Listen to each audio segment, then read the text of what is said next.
Today we're going to be talking about GAMSAT Physics and whether it's worth studying for it if you don't have much of a physics background. So my name's Kaylee and I'm here today with one of my fellow tutors, Jono. And we're just going to start by introducing ourselves. So my name's, as I just said, it's Kaylee, and I am a recently graduated doctor from the University of Western Australia.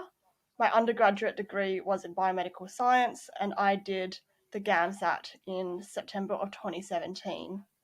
I'll pass on to Jono now to introduce himself. Yeah, thanks, Kaylee. Hi, everyone. So I'm Jono, and I'm a GradReady physics tutor. I've been with GradReady, I think this is my third year, and I'm studying medicine at Macquarie University, going to my fourth year. And in terms of my undergrad, I did biomedical engineering, and I combined that with medical science, and I did my GAMSAT, it's been a while, 2018. Thanks, Jono. So today we're going to be talking about GAMSAT Physics, which you may have heard is supposed to be roughly equivalent to Year 12 level physics in what you're supposed to know, so less in-depth than chemistry or biology. And it's also worth less than chemistry or biology. It's normally about 20% of Section 3, whereas chemistry and biology are around about 40% each.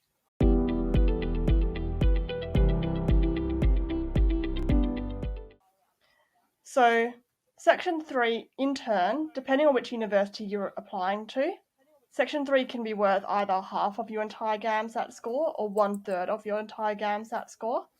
So when you consider GAMSAT Physics is 20% of this, GAMSAT Physics is worth 6 to 10% of the whole GAMSAT. So it's a decent chunk, but it's not a huge amount.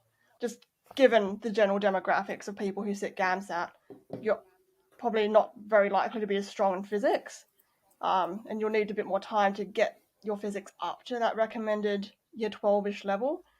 Today we're going to be talking about whether that investment is really worth it. So is that study time better spent elsewhere, or is it worth studying GAMSAT Physics? So we're going to be talking a bit about the pros and cons, and then we'll give a bit of a summary at the end. So, Jono, do you want to get us started by talking about why you should be studying physics for the GAMSAT? Yeah, absolutely, Kaylee.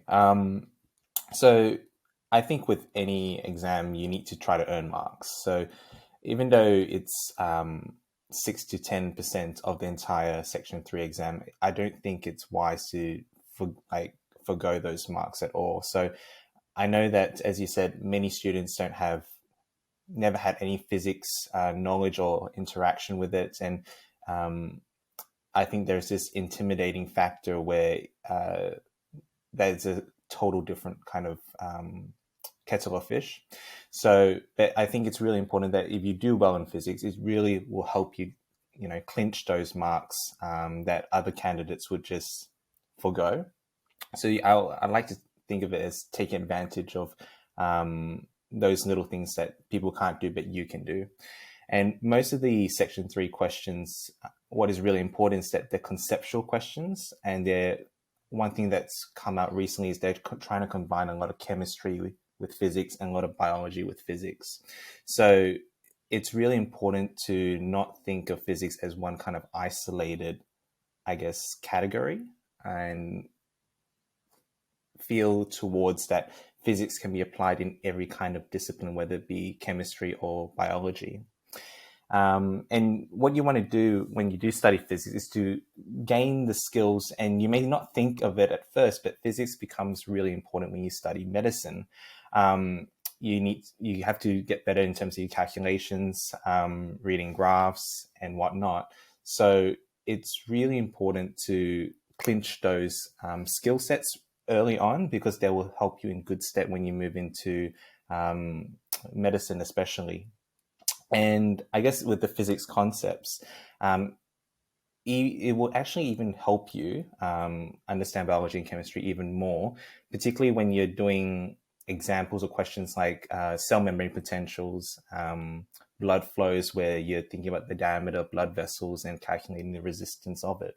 So I really want, I guess, when I'm tutoring students, to incite kind of the relevance that physics can be applied to every kind of discipline, and don't think of it as I'm never going to touch it ever in my life again. Probably you won't, but I think we can always appreciate that physics can be applied in different aspects of medicine in very, very good ways. I don't know if you want to add anything to that, Kaylee. Yeah. So the concept, as you said, the concepts are very a lot of them are applicable to even biology and chemistry. So understanding electronics and electricity can help you with understanding cell membrane potential, understanding how fluids work can help you understand blood flow and flow of liquids and gases throughout the body. And then also those skills like maths and reading graphs, that they help you in other areas of section 3 as well, and they can also help you just in other areas of life, like being good at manipulating equations and things. Like there's so many places you can use maths in life, Yeah. that And I think and so many to add places where on you to will that, have to interpret data, that yeah, it's really good to build up these skills early. And just the act absolutely. of learning something new is a really important skill to learn as well, because in GAMSAT, they often throw at you completely new concepts that they don't expect you to have learnt before. And you're essentially being tested on how well you can pick up this new concept from the STEM that they've given you and then use it to answer the questions.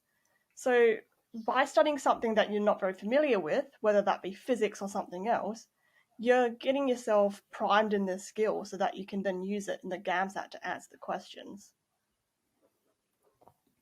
No, that's very true, Kaylee. And I think to add to that, I don't know, from my experience, especially in pediatrics, where there's so many calculations with fluids, Mm.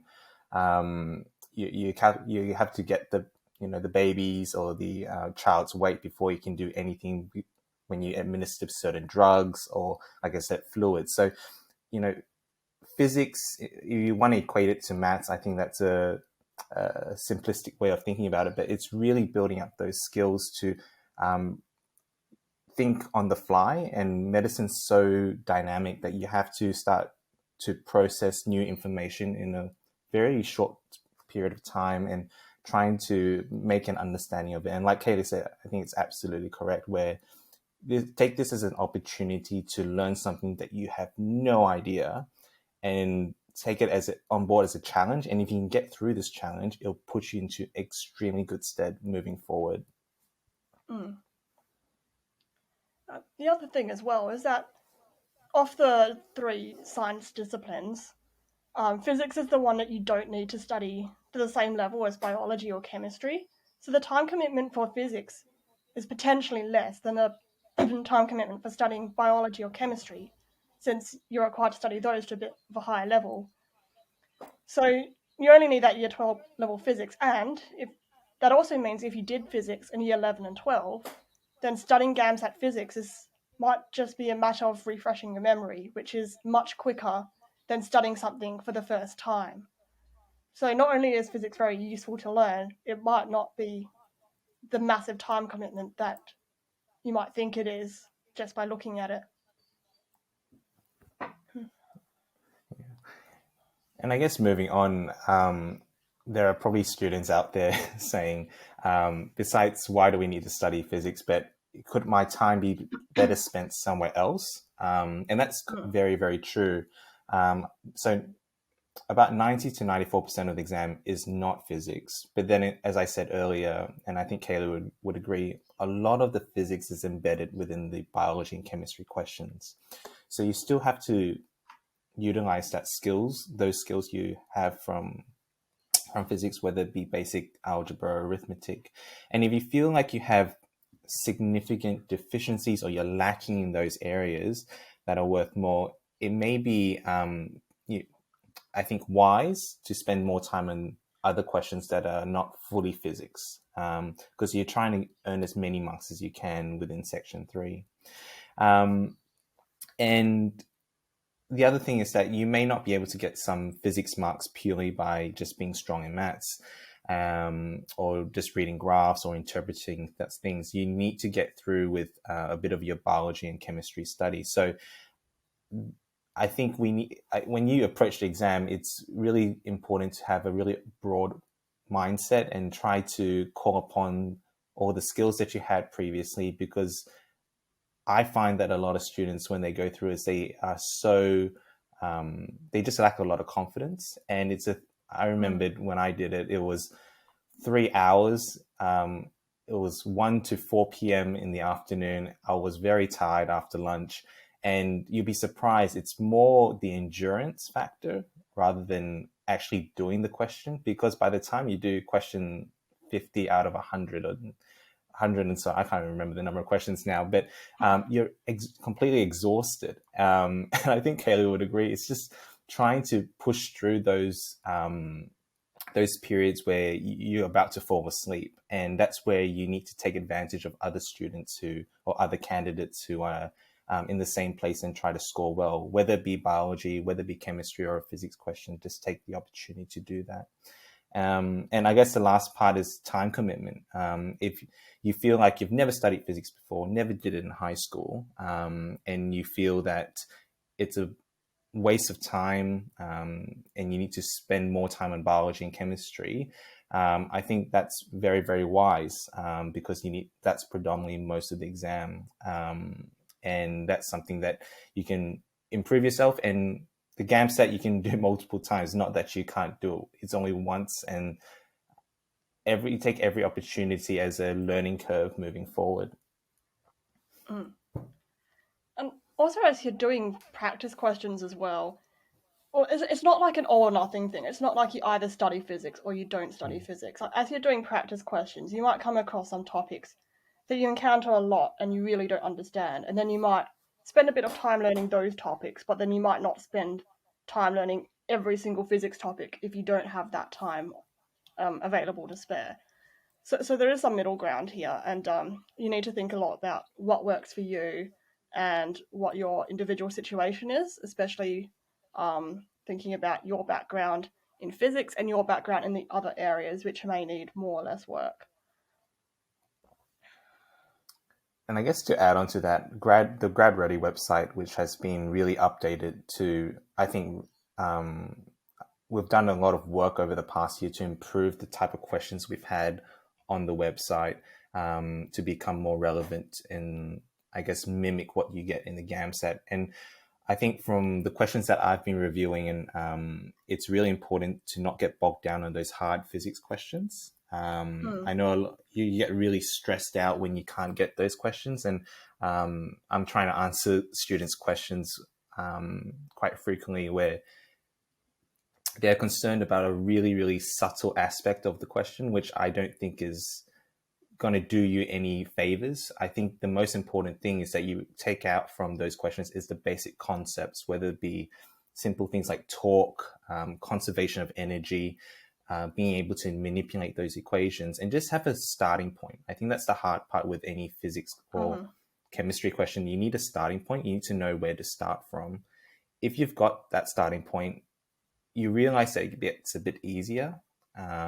So just take that in mind. Take all those questions that you see on the website with a grain of salt. Do your best, obviously, but if you're feeling like, wow, this is really, really difficult, it's meant to be difficult. We've got to challenge a lot of students who have a physics background as well.